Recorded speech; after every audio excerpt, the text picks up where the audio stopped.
Hey guys, Jeff here, and today we're talking about the pros and cons of buying an older home. I personally like buying older homes because I'm a renovator. It gives me some work to do, and there's always lots of challenges that you can bump into and learn new things. So here's a list of all the things you're going to want to look out for so that you'll know exactly what you're getting into and how much money it's going to cost you to make them look modern. A few things we want to look at specifically regarding the roof. That's the roof line. First of all, from peak to peak, is it flat or is it bowed? That'll tell you a lot about the condition of the structure itself. Second thing you want to look at is your shingle, okay? If it's a 3-tab shingle, it's an old shingle. The whole world has switched to this architectural shingle style like our roof now, and hopefully your realtor has information about how old it is. You want to see what kind of condition it's in. There's been a lot of weird weather lately. See if the shingles are missing, if they're all in a row, okay? If there's any bare patches, or if you can actually see the sheathing, that's a no-no. Remember, the world has changed. Labor isn't as cheap as it used to be. So if you're getting into a whole roof replacement, even though it looks like relatively simple and straightforward, you're looking at about $20,000 to $25,000 here in Canada to do that roof. Before you get all excited to go inside and check out the kitchen, I want you to pay attention to the slope around the property. It is the #1 reason why older homes have water damage and mold and all kinds of things going on in the basement. So what we're looking at here is where water comes down and where the snow is going to melt. Right at the foundation wall, how high is that compared to 4 feet away? Okay, most basements are dug out about 4 feet below the level of the ground, and so water reacts like a Plinko game, and if water is diverted out 2 feet or 3 feet, then it's going to work its way back down through the soil to the foundation. Okay, goes out, travels on a 45-degree angle. So if you have a 4-foot basement, you want a 4-foot slope. Now, the downspout itself doesn't need to go 4 feet, but you'll see right here, this area where the water comes out, the slope actually goes back up because of this bush. And so it's pushing water back towards the house. Want to walk the entire perimeter and check every location where the water is forced out. Make sure it's got a good run away from the building. If you can't manage water with slope, then you're going to have to manage water with waterproofing. And if you have to dig around the foundation to manage your water, that again, you're going to be digging a hole, adding waterproofing, putting everything back, maybe reinstating decks and patios, walkways, gardens. It can go anywhere from $20,000 to $50,000 to do that. Next thing on the list is organics.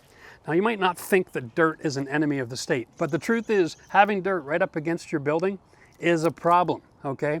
The whole world does it, and the whole world is wrong doing it. You can see here the years and years of patching and repair work on the parging underneath this window because organics hold moisture that comes up out of the ground, sticks all that moisture right into that parging and that foundation, and it's a constant source of water entering into the home, and then the home has to do the tough job of constantly getting that water removed from itself before it invades all of the wood structure, which is prone to rot and infestation with bugs. This is a problem, but it's not as bad a problem as what I'm going to show you next. As you can see, this is a no-no. This is well, it was a shrub. Now it's more of a hedge right up against the house. And one of the reasons why you don't want to let that happen is anything that's organic, trees, bushes, shrubs, when they're right up against the building, you'll see, look at the effect of this thing. It actually is holding moisture. The leaves have got moisture and it's holding it up against the building facade. Older houses were always designed so that they could dry to the outside. They don't dry to the inside.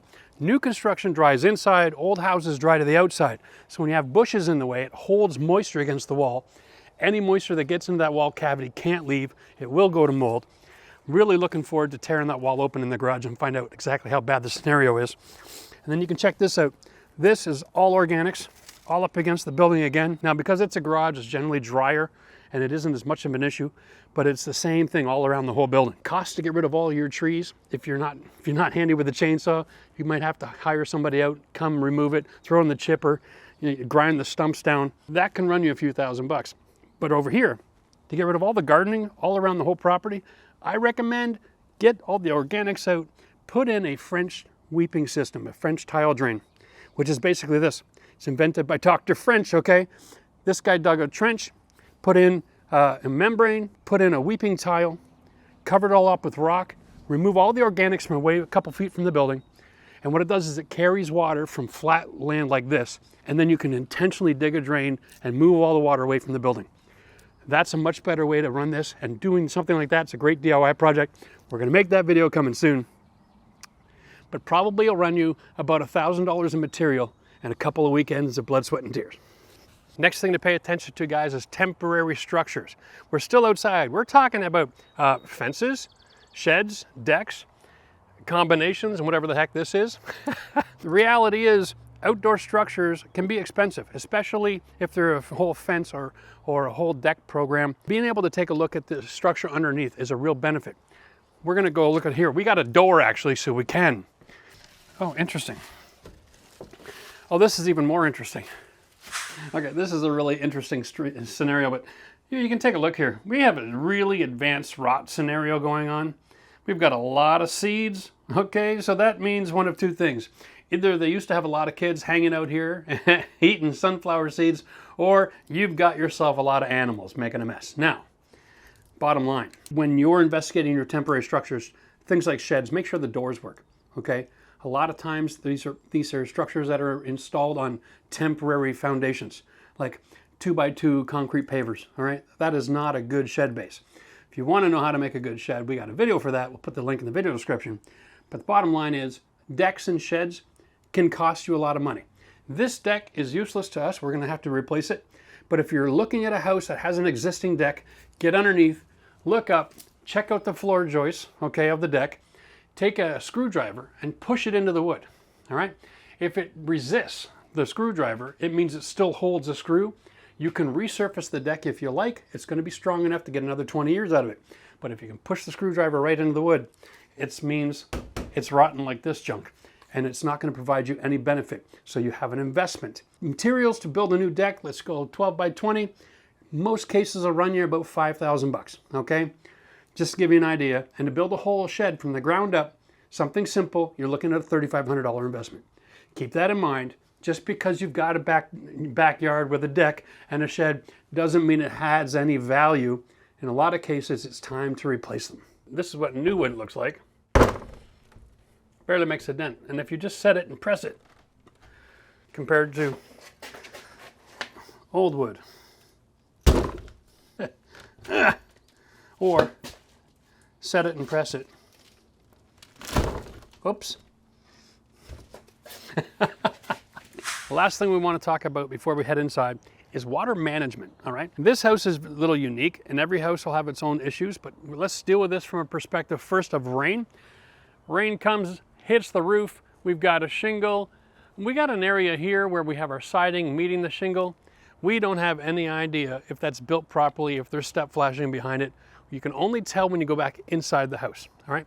Usually if that's done wrong and there's water making its way into the building, then when you take your thermal camera and you put it on that wall, you'll see a line where the roof is, and that line represents water infiltration, and it's affected the insulation, so you'll see that line show up visibly on the camera.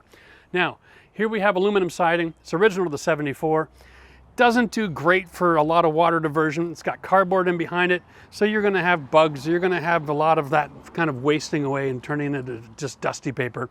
But for the most part, the water runs down and away from the building. What we have to really pay attention to is areas like this, okay? You've got brick. Up at the top, we have a soffit. So when we have wind-driven rain, the rain gets in behind the brick. There should be an air space and a water screen back there. And this caulking joint. Now, over time, you can see this is totally disengaged. So I already know that I've got water getting behind the siding. I got water getting in behind this brick. I've got issues here because this is not maintained. When you do caulking in 1974, it's not designed to last 50 years, folks. If you have an older house, for the love of God, check your caulking. Another major concern with water management, okay, is your windows. Now, they've obviously put in some newer windows. They've got all the flashing done. This caulking is all in great shape. Even the sill is on an angle. All of this is designed to take water and shed it away from the building. So this looks good. That gives me hope for the inside, but I don't know when this was done. It may have been 40 years before they switched the windows out, and there's already all kinds of wood rot around the sills. We can't find that out until we do our inside inspection. But one more thing you want to check with water management, because we've already talked about slope, we've talked about our roofing and our shingles and our siding and our brick, and that is the gutter system. We have a little insight because we know who used to own the house. It's a little old lady who moved in here and raised her whole family here. She was not the gutter queen, all right? She wasn't getting up on a ladder, especially on the higher portion, and cleaning out the eaves troughs. And it doesn't look like anybody was being paid to do it either. If the water hits the eaves trough and there's all kinds of debris in there, that includes roofing shingle, little balls, leaves, dead animals, yep. For whatever reason, every time I go up on a roof and check out the gutters, there's a dead squirrel laying there.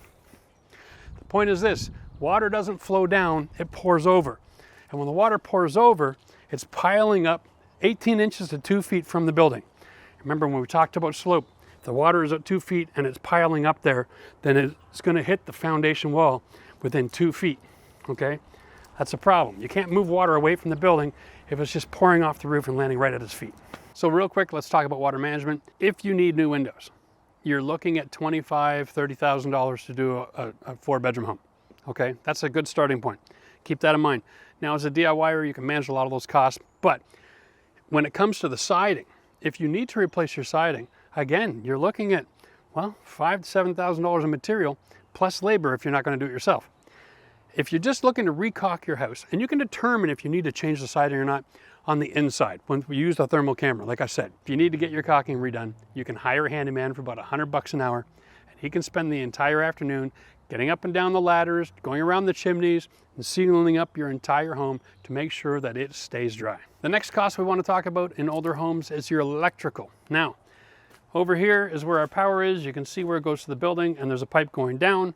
That means the power supply is coming from under the ground somewhere, and it looks like it's in the back corner of the property. There's a pole over there. If you're going to maintain at 100 amp service, which is what most houses are, you're fine. But consider this, if you want to do upgrades like having a hot tub, building code and electrical code requires you to go to 200 amp service. So you are going to have some trenching and digging. 200 amp wire is bigger than 100 amp wire, and you might not have a big enough conduit to satisfy just pulling a new line. You might have to change the conduit itself. You could be getting into something like making a major panel upgrade. That could be just a couple $1,000s for a panel and changing out wires. Upgrading your service, now you could be getting into 10, 15, 20,000. So make sure you check your local power authority, see what kind of programs they have in place, and see if they supply that new 200 amp service to you free of charge like they do in my neighborhood. All right guys, now that we know what's going on the outside, we have a good idea. We're going to come down here and take a look at the most important room in the entire house. That's the furnace room. Oh, yeah, baby. All right. So, first thing I'm going to recognize here, right out of the gate, I'm just going to walk and talk as I go through it. The exterior wall is not insulated. So the rest of the house is, but this one isn't. That makes this the coldest room in the house. Okay? So it's a good thing there's a door. But if you see above me, that's my heat line right here. So now all the hot air that that furnace is making is being exposed to the cold air of this room before it's delivered anywhere in the home. I'm seeing that they've done replacement windows. Okay, so these are not original 1970s. So what I'm looking at here, guys, is that here's the original window jamb, and then the original window would have been installed at this point. Instead, what I have now is I have this trim. So what I want to know is the guy that installed all these windows, what was his process? I want to know, am I expecting for every window to be installed correctly or not?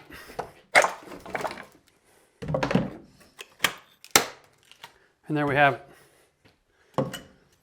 Now I'm confident that all of these windows, even though they're installed inside the old frame, that's spray foamed, okay? The real question here is, did they bother to take this casing off and spray foam the gap from the original jamb to the original frame? Let's have a look at that.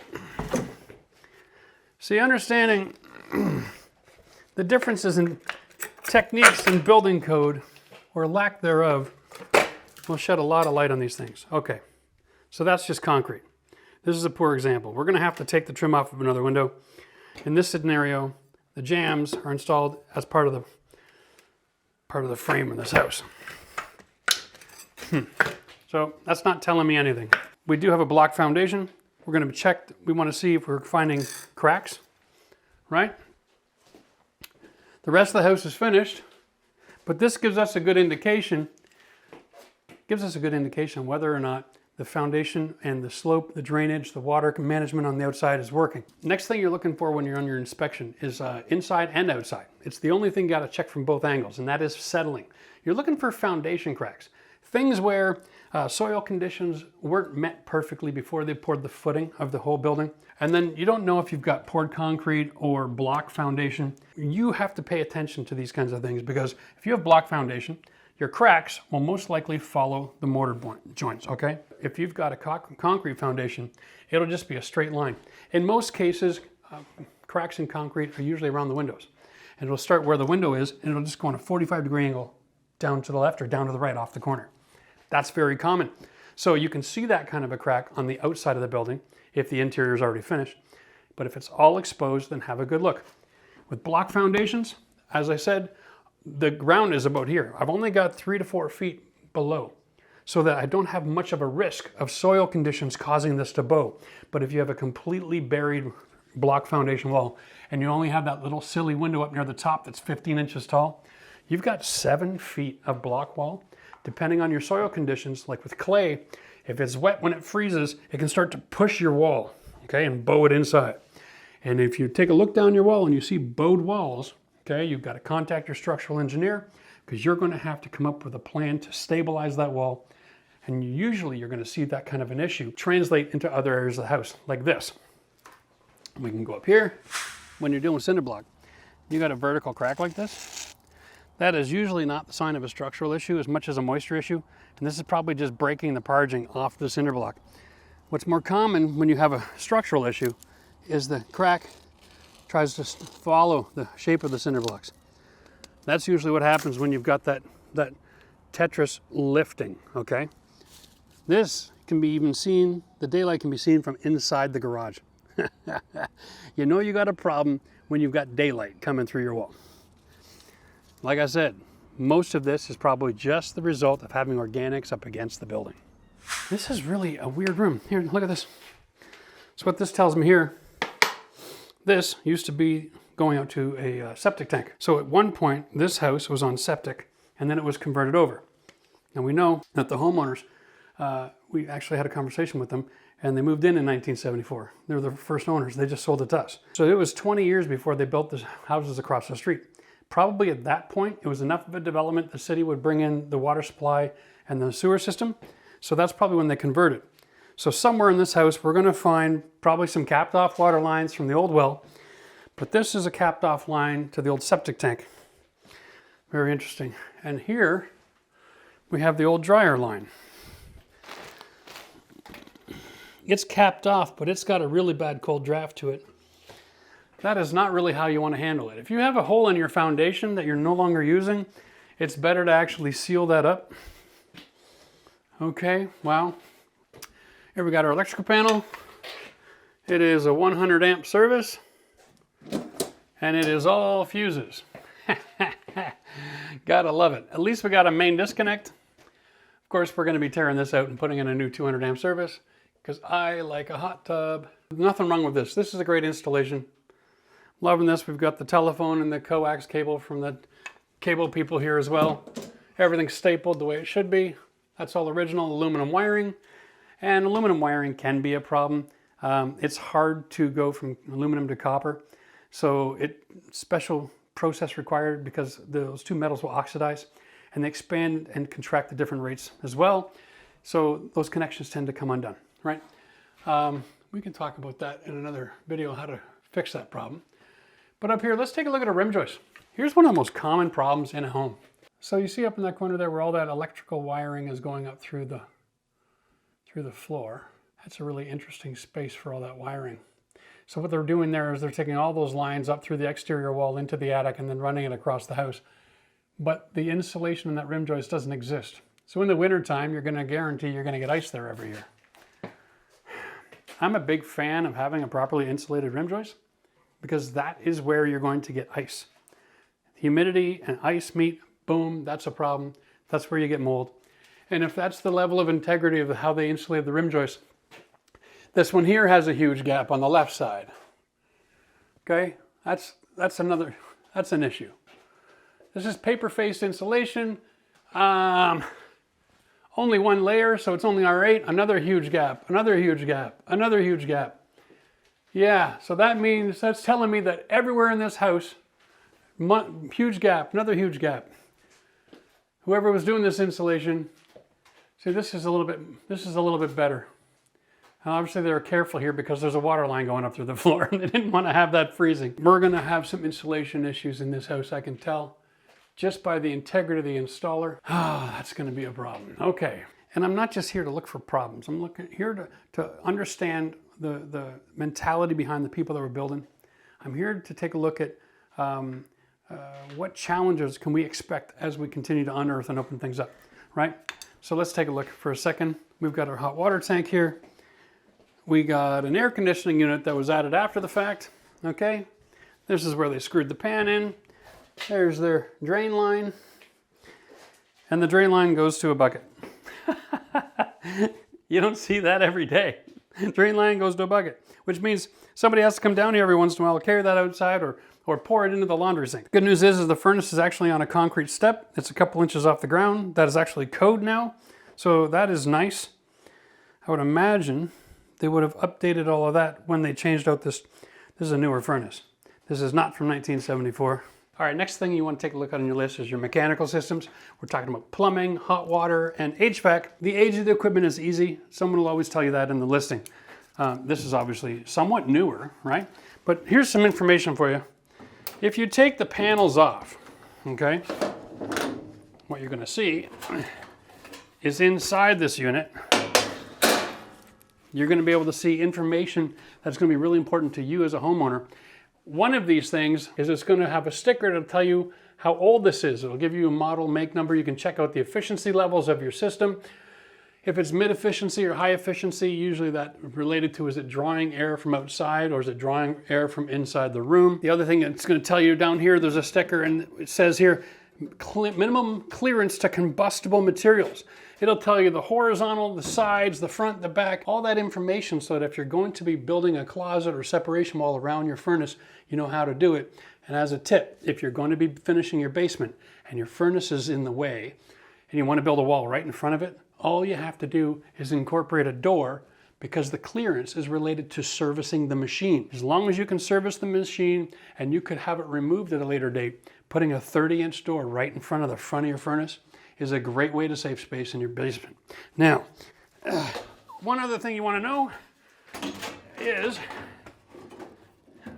my furnace sitting on a 2-inch slab? If it's not on a 2-inch slab, then it is susceptible to just about every kind of water event that can happen in the basement. So make sure that it's lifted up on a 2-inch slab. That is new code and good practice. It is very easy to change out a furnace if you have an old one. This is the plenum. This is where the air conditioning coils go. It should be hung. It should not be sitting on a full tray. That interrupts the flow of air and decreases the efficiency of the heating and the air conditioning. I once had an HVAC tech guy tell me that he likes to hang them, okay, so that the air goes through the coils. A lot of guys in the industry, when they're adding new air conditioning units, screw in what looks to be like a tray and they just cut a hole for some of the air to go through. Already reduce the airflow by 50% when you build like that. It's just really quick and easy for the tech guy. So make sure if you're getting it done, get it done right. This can all stay, okay? The furnace itself is this box down here. So you need to change this out. It's not a big deal, but it is gonna be a few grand. Make sure you always check to see if your area has energy efficiency upgrade programs going on so they can rebate the cost of that equipment. Because if they don't, the equipment's overpriced. Because the companies always sell the equipment based on the fact that those rebates are going to be around, because hardly anybody buys it until it is rebate time. So what they've done is they've jacked up the price so that post-rebate, you're paying pretty much what it's worth to begin with. So don't pay out a season on that or you're overpaying, okay? If you're going to be adding a soaker tub or any kind of major shower upgrade, okay, or you're going to have a busy house, you're going to have 4 bedrooms and multiple bathrooms, a 40 tank is too small, go to a 50. I don't like the on-demand systems because I always feel like I'm wasting way too much water before it gets hot where I want it. So having a system like this is really good. And if you can, consider putting in a water circulation pump. It moves the water through the whole line a lot faster. So if you have a tub that's really far away, it drives the water there in an expedited route, okay? So it moves the water twice as fast and it ends up saving a lot of energy. Now, When it comes to plumbing itself, you want to make sure that you know whether you're on septic or on the city sewer. You want to make sure that you're on ABS, not anything galvanized, not anything that's got lead joints, not anything that is old steel. If it's not updated, you're going to have to update the system, and probably all the way to the street. So if you're updating a system to the street, you're looking at $10,000, $15,000, $20,000. But if it's already updated, that's money in the bank. Okay. In the same way, the water that's coming from the city should be 3/4 inch copper line. Okay, anything smaller than that means you don't have great water flow and a lot of pressure availability issues. As long as it comes in 3/4, you're great. It's going to come in copper. As soon as you can make the transition, if you're going to be renovating, to put in a manifold and run direct PEX lines from that manifold to every feature in the house, that's my recommendation. The plumbing upgrades like that, it's going to cost you a few $1,000s. But that to me is money in the bank for a renovator, because now every time you go to move or do work in a room, you can isolate the plumbing and get that work done without any risk of affecting other things in the house. Manifolds, make sure you have the best water pressure at every fixture all the time. Now, here's something I'm not liking. I've got a heat run going to that main room there. I got a heat run going to this room here. Both in a cold room, so all that ducting is going to be cold. Both of these runs come off the bottom. Wait a minute. That's heat. Yes. This is supposed to be cold air return. I didn't remember seeing a grate. Yeah, there's supposed to be a grill here. So for whatever reason, we don't have a cold air return in the basement. Well, that explains why this room is so cold. Not only is it not insulated, but there's no cold air return in this room, so you can't push any heat into this room, other than just what radiates out of the furnace. But then you can't push any heat into this room because there's no cold air return. That's the heat supply, right over there, coming off of a cold duct. Alrighty, well that is really creative. Okay, we also have a dryer that's in a new location. Oh, baby. Oh, yeah, that is nasty. Here we go. So no exhaust. We'll just throw Mama's nylons on it and act like a dust filter. Check out back here. That is one heck of a lot of mold, and that's coming through the wallpaper. That's how much humidity is trapped in that wall. That is nasty. It's very isolated to just this one area though, so that's probably just a result of using this as a dryer exhaust. The dryer exhaust is not a source of heat for your home, folks. It's a source of moisture. It's taking all of that wet, and you should have it getting out of the house. Not sure who thought that was a good idea. Don't do that.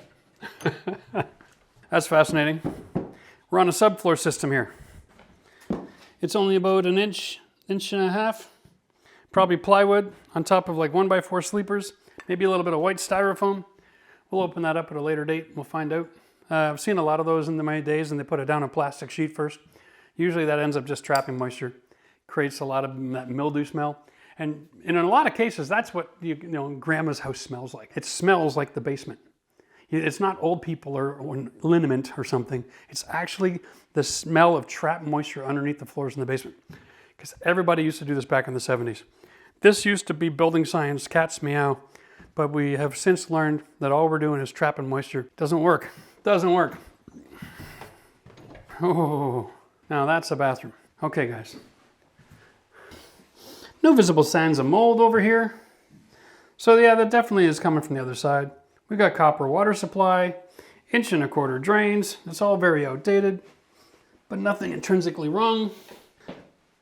That's very hollow. So they even tiled on top of the subfloor. We had a heat source. Yeah, it's just ugly and outdated. Nothing really wrong here. There we go again. Another foundation window replacement. I think when we get upstairs, we're going to pop some trim off of one of the windows upstairs and find out if they actually finished the insulation cycle or if they just left it all alone and left that stuffed in insulation in that cavity. Okay, well, let's go and take a look over here. We got bedroom. I'm rather curious. Where's the water supply around here? Underneath the stairs. So again, we have another unfinished wall where we're going to have hot and cold mixing up. And in here, we've got all kinds of this little 1970s insulation, probably remnants of doing the subfloor, paper-faced insulation everywhere. There's our new water supply in the corner, okay? And the sump pit that would have come originally with the house because it was out in the country. And we've got clay weeping tile leading to the sump pit. So at some point, they've upgraded this, and right there, where that water line goes to the wall, that goes to the city. There should be a new lateral sewer line as well, because all of the plumbing from the other room went down through the concrete. So somewhere probably in the 90s, they separated and went off their septic and well system onto city supply. And that's probably when they built in that subfloor. That's why the carpet's changed in the other room. Okay, because this definitely says 1974. This doesn't. This says 90s. When we rip all this up, we'll get the rest of the story. But at least it doesn't have any other mold down here. I'm not seeing any other mold. Oh, here we go. There's the plywood I'm talking about. Oh, they don't even have insulation in between the framing. It's just strapping with sleepers and nails. Wow. Well, at least it'll be easy to pull up. I love it when they build with nails instead of screws. You can always pull a nail. Okay, let's head upstairs and take a look at what we can find out. Okay. The only real issue I have here is I'm concerned about the level of thermal activity going on, the insulation. We can actually see really easily dark lines visible through the paint and the nail heads visible through the paint. Everywhere where we've had too much condensation. So you can imagine we have an R8 wall. Back in 1974, energy was free, right? I mean, you could heat your home for 50 bucks a year. And now it's 50 bucks an hour. So having an R8 in the wall is all they needed. So these are 2x4 walls with hardly any insulation. And so you'd have this constant battle of condensation in the wintertime, and because you'd have to be pushing heat through here like crazy. And so all of this is just a mess. Coupled on top of that, we've got an engineer report back from, we have asbestos in the drywall compound. I'm thinking the best plan for this house is going to be a complete abatement, tear everything out, go right back to the original framing, and then we'll have to rebuild from there. And we might even have to change the windows. Here's where I want to take a look. This is going to be the money for me. So we already know that they insulated with the foam between the original jamb and the window. When they replaced these windows, did they bother to pull the casings and clean that out and put spray foam in? Because what's the point in spray foaming here if you know the space between here and here is a big hole? All you're going to do is have drafts.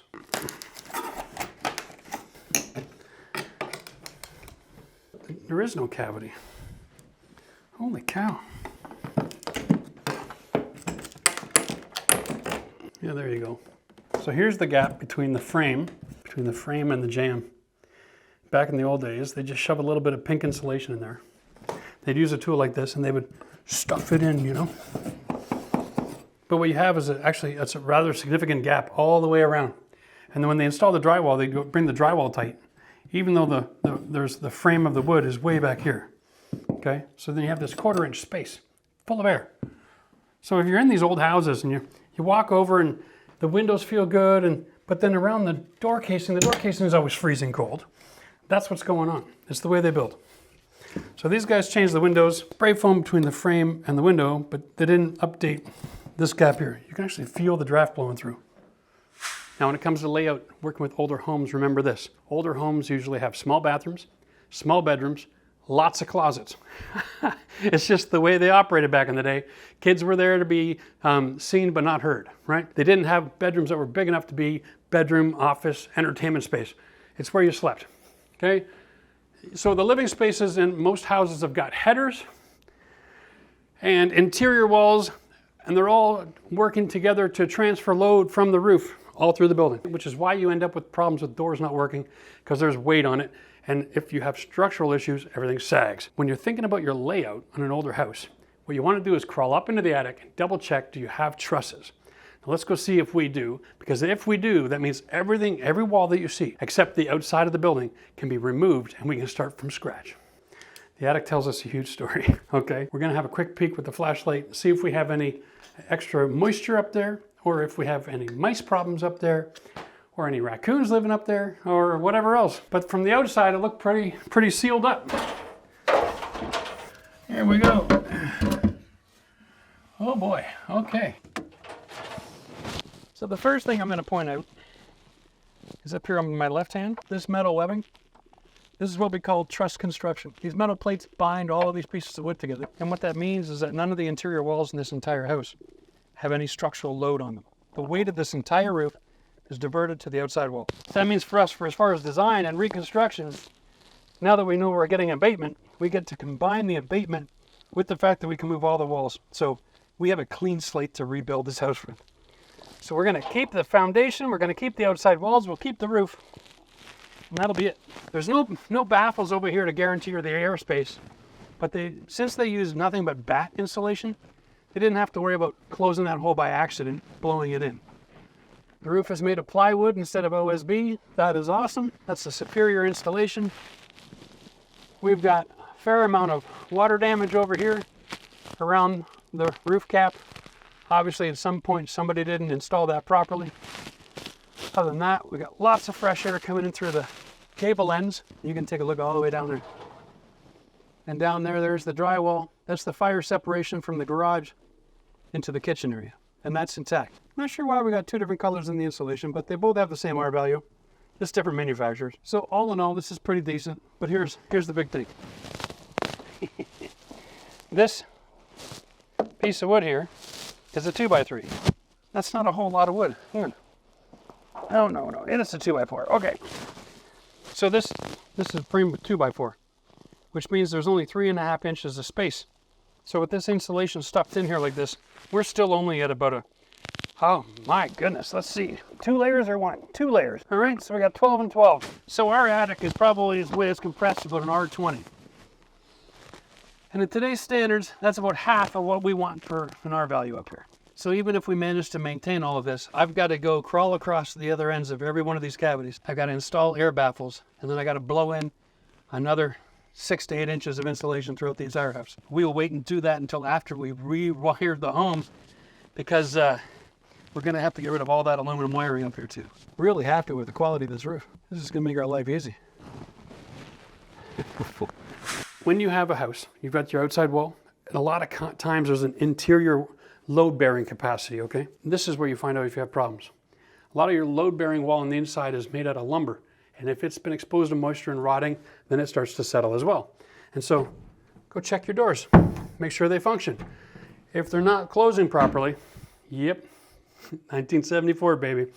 If they don't function properly, if they're sticking or grabbing, or they're rubbing against the carpet, then you've got the signs that are telling you, hey, the house is settling, something is rotting. You've got to identify that. Now, as a new homeowner, if you've got settling issues, that means you got foundation issues or you got interior wood rotting issues. All of those need to have a structural engineer involved to create a plan so that you can repair it and bring it back to its original glory. If you're going to get a structural engineer involved, you're looking at $2,500 for a site visit and plans, just to start.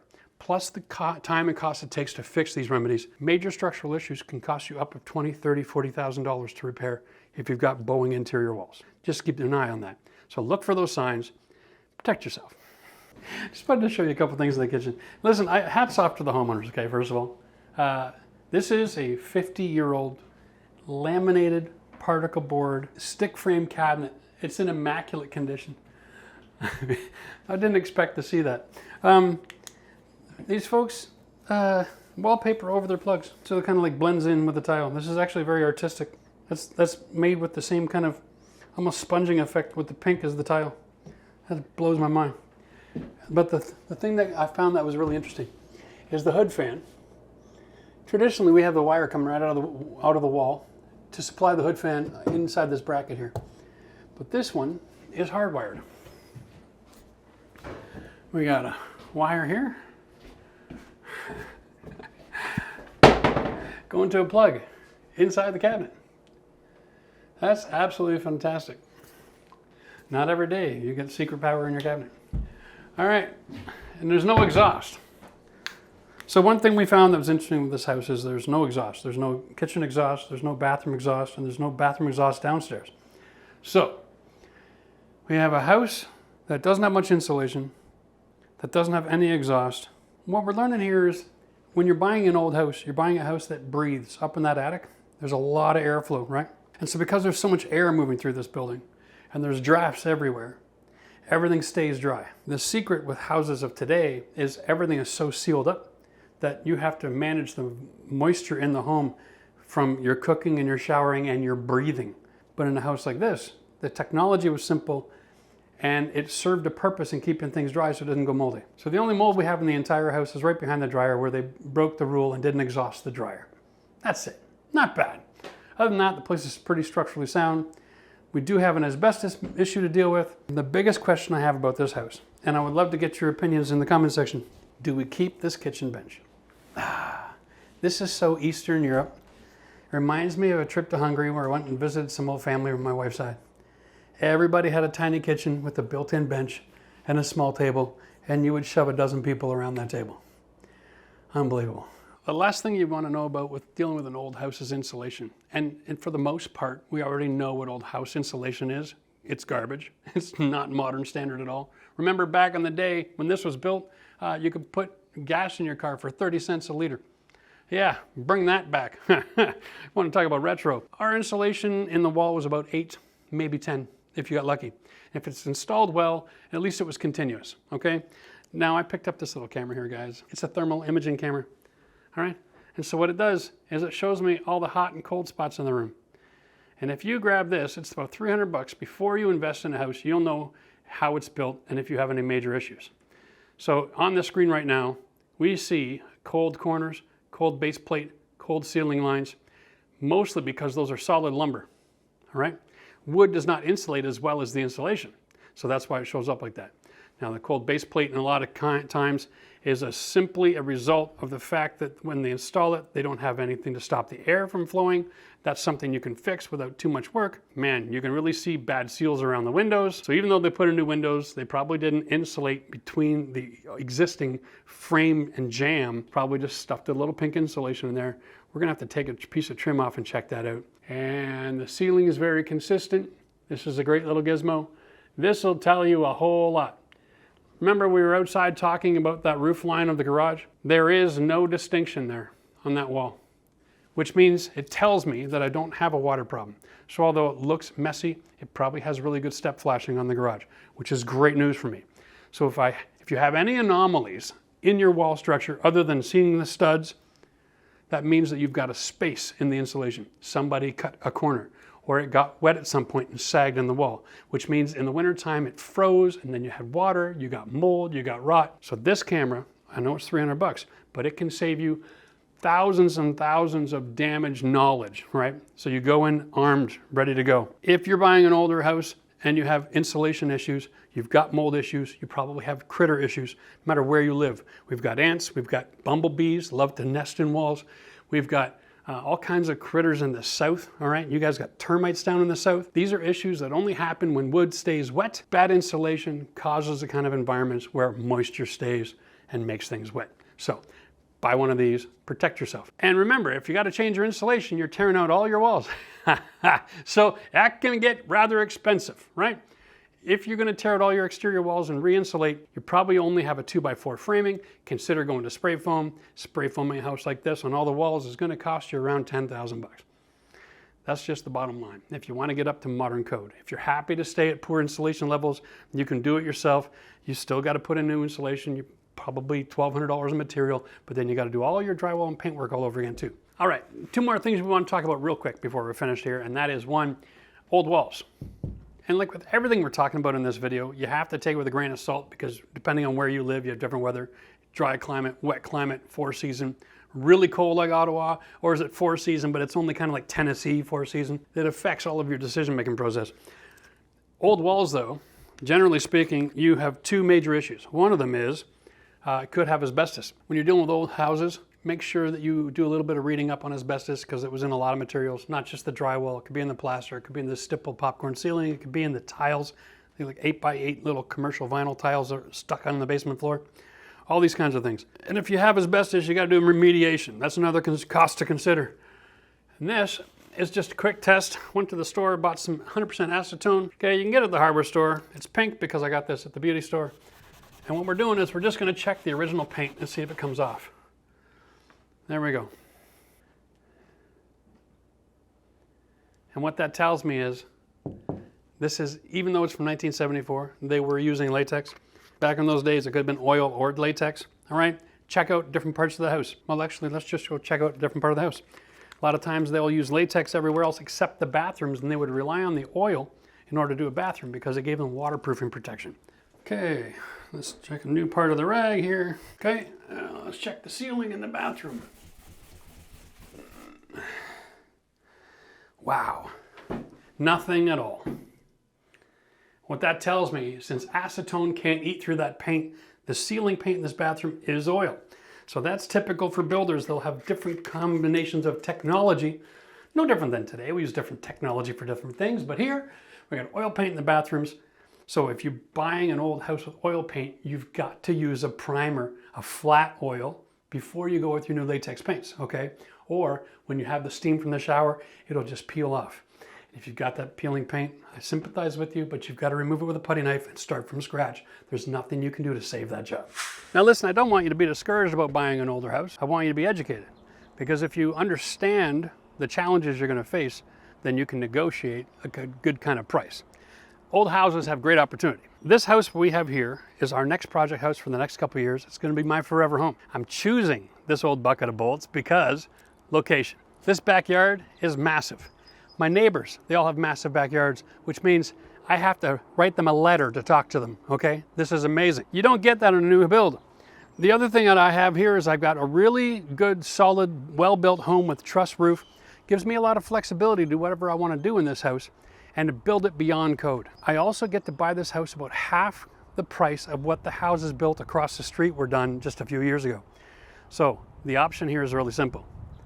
Buy a brand new house, built to minimum standard for a lot of money, or buy an older house built below that standard with great bones that gives you all that flexibility to put your own little stamp on it, make it the kind of place that you want to stay, do everything the way you want to do it, invest in your own house, build all that equity for yourself, all right?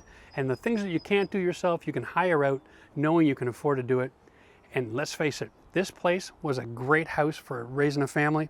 If you had to, you could move in tomorrow, put a fresh coat of paint on here, put in some flooring, save up your money until it's time to do a major reno, and you could live in it just fine.